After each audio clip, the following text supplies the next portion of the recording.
आमच्या शिवापूर गावात आम्ही सर्व तरुण मित्रमंडळाने अभ्यासाचा भोंगा ही संकल्पना सुरू करून साधारण आता 1 महिना झालेला आहे।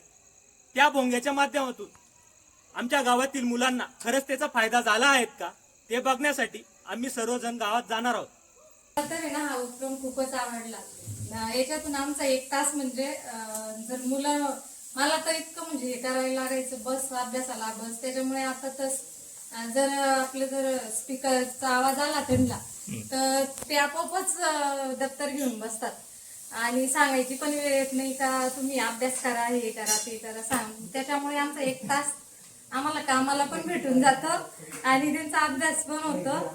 पहिले मुलं ऐकत नव्हते, मोबाईलच्या किंवा टीव्हीच्याच नादी लागायचे। आता करता अभ्यास सांगितल्याबरोबर भोंगा वाजला लगेच अभ्यासाला बसतात त्यांच्या मताने। 7 वाजले म्हणजे भोंगा वाजला का ते अभ्यासाला बसते म्हणजे बसतात।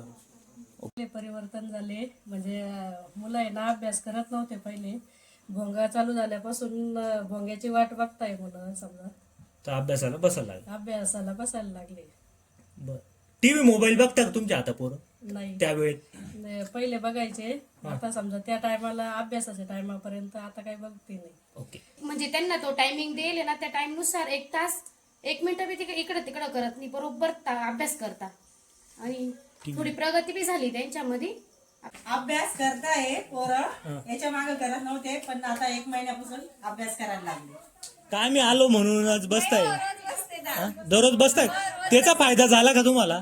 भोंगा वाजल्या लगेच बसते पोरं रोज। बसता का? हा, रोज बसते। बसत होते पण एवढं नव्हतं, पण त्यांच्यात सुधारणा आता मस्त झाली। बर बर।